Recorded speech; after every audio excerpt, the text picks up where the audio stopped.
Subscribe to our YouTube channel and press the bell icon to get the latest updates. It's been nearly a week since the print team arrived here in the state of Telangana to cover the COVID pandemic. And if there's one thing my colleague Surabhisht and I have not been able to escape is wearing our mask. Well, why? Because the state police here is constantly monitoring its citizens out on the streets and even catches hold of its violators in real time thanks to the surveillance program that the state has been carrying out. From artificial intelligence to various geo-mapping technology, even mobile apps, as well as some even say that this included facial recognition technology. While experts have also expressed concerns about privacy in this, the matter of the fact is that the state government says this has helped in effective contact tracing, not only in containment zones but otherwise as well. Let's take a look. यहाँ पे police का काफी checking चल रहा था जब lockdown शुरू हुआ था तो काफी चेकिंग करते थे जब मास्क नहीं डाला था आप गाड़ी चलाते हैं वही मास्क तो कंपल्सरी लगा देते और कैमरे में देख के फिर वो सडनली पकड़ लेते पकड़ने के बाद फिर वो मास्क नहीं लगा तो फाइन लगाते फिर अभी तो मैं कंपल्सरी मास्क लगा रहा हूँ अभी तक मेरा गाड़ी नहीं पकड़ा और पहले आपका पकड़ा था एक बार पकड़ लिया था अभी तक नहीं पकड़ा What do you think of the Telangana police's efforts in controlling and checking mask violations here? Yeah, hi, this is Ravindra. I work for a software company. Actually, when we talk about this Telangana police and what the actions they are doing is absolutely good, and the initiative what they are taking is also very good because it's all about the safeguarding the lives of the people, general people. So everyone, according to themselves, it should be their responsibility to be good from their side. And issuing challans and using the updated technology and all, it is also a very good initiative because if anyone is not wearing the helmet or something, in case of just a camera click, it was they are issuing a challan. It is nothing but with the proof they are issuing the challan. So it is a good initiative, and it will increase the responsibility of individual to wear helmets and safeguarding their lives and teaching other people as well.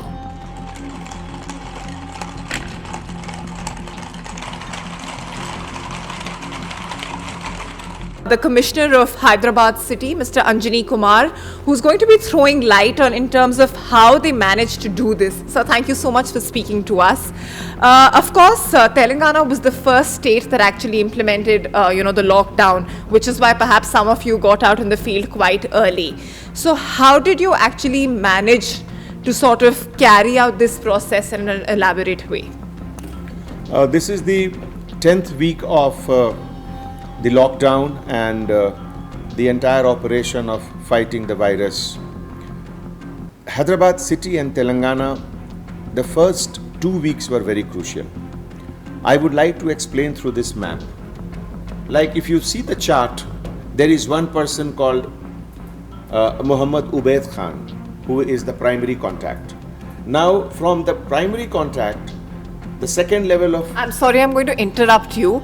Just to let our viewers know, this is one of the maps in which the Tablighi Jamaat, which of course has grabbed a lot of controversy, where the Nizamuddin Markaz was held in Delhi and a lot of positive cases emerged from this. So this is a tracing map in terms of how the cases that emerged in Hyderabad were traced by the police. Sir, if you could just point out to one from here. This is the first set of positive cases which included foreign travelers, which included travelers from other cities like Mumbai, Ahmedabad, Gujarat, Delhi.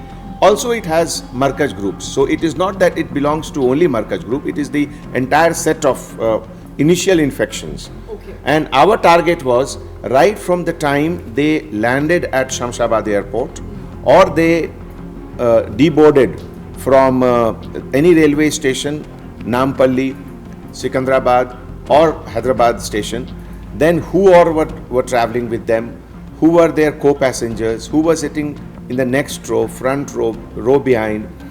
Everything analysis was done. In the first 5 days, we had more than 150 teams only for contact tracing, which traced each and every person who came either in contact with these persons or were in touch in some other way, like the family members, close friends, the milk wala, the chai wala, the newspaper vendors, all these things. And that is how we developed this chart which showed up to 5th level this is like the umbrella kind of a structure. The entire tree of infection comes out, and we have certain chain of infections which went up to 5th level, which I don't think any other city did it. Right.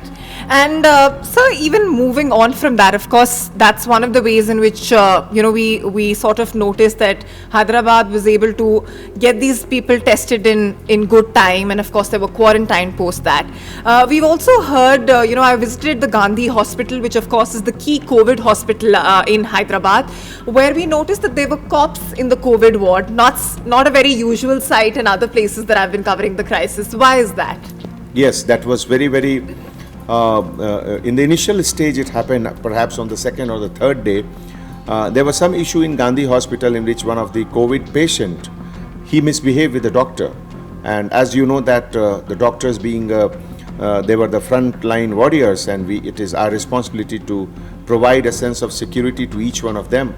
Not just the doctors, but the nurses, the entire medical fraternity, the Safai Karamcharis of the hospital.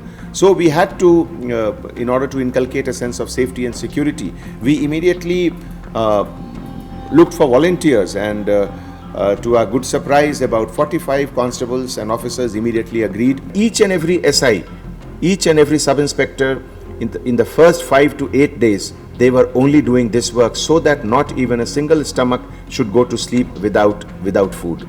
And in all of this, I'm forced to ask you, the High Court has also pointed out, and there were certain petitions, that there were certain brutalities that occurred by the Hyderabad police. How do you respond to that? There has been a public interest litigation, and a person has put these affidavits. So we have already submitted our reply. I would not use the word brutality. There were some certain instances initially in which some of the constables, perhaps they overused the degree of force, and for that we are taking necessary action. But at the same time, it gives us a lot of satisfaction that within 2 days, a city as big as Hyderabad, we could enforce 99 to 100% of lockdown everywhere. In fact, the state is the first in the country to have deputed cops inside a COVID ward at Gandhi Hospital, which is among the key medical centers treating COVID patients in the state. Meanwhile, the state capital of Hyderabad, an IT hub otherwise, could also not escape the migrant crisis, with several migrants still seen walking to their native towns. Police department has been always using contact tracing for various purposes. It's our profession to trace the tree, to trace the links, to identify who is in touch with the other person. And in that, all kinds of technology, traditional methods, all have been used. As I have told earlier, that first was to know who all were the co-travelers. Secondly, who all were in touch with each other with either cell phone or any other means. Third, who all were physically visiting, like the vegetable vendors. Initially, there were a couple of vegetable markets which were somehow more people were getting infected because of their visit to these places. So we did a contact tracing by an analysis about what is the population there, how much of people have visited at particular moment of time, and then who all were getting infected, which side the infection is more, which side is more. So it's more of a professional work of the police department than a normal COVID fighting operation. So half of the operation which we were doing in order to trace the primary level tertiary contact, it was nothing but pure policing. Active debate on the amount of surveillance, which is again not just a Telangana based issue, but perhaps across the country, whether it's about the Aryoga Setu app, where there is a certain amount of recognition happening. There are claims against various police departments that there's facial recognition being used. How do you, as someone, who's at this position, look at that as, do you feel that it's a necessity and it's overhyped, or there is that fear of law as well, because at the end of the day it's illegal? First, I would like to mention here that there is some confusion in the mind of some people about use of the word surveillance. I don't think the word surveillance should be used in this context, because here what we were doing is contact tracing. There is a difference between contact tracing and surveillance. When we talk of contact tracing, it means A was in touch with B, B was in touch with C, C was in touch with D. So that is the chain of infection or likely infection. That is what we were doing. It is not surveillance. Surveillance, when you watch over an area for a particular period of time about what's happening there, that's entirely different thing. That was not done here. When we were tracing the contact from A to B to C, in between there were many hyperlinks.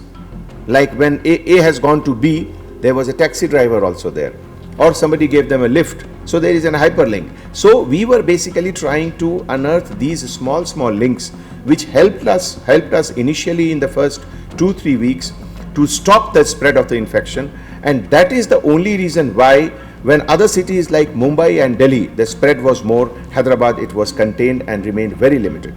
However, some experts say the advanced use of mass surveillance is actually a breach of privacy. Telangana has been a ground for any form of experimentation on technology for a while now. Hyderabad being the place where e-governance was extensively experimented back in the early 2000s. A lot of the bureaucrats in the states are technocrats, and you are seeing that there is a technocratic response to COVID. So you would find this across the country. You will see that there is a response of pushing Arogya Setu instead of testing.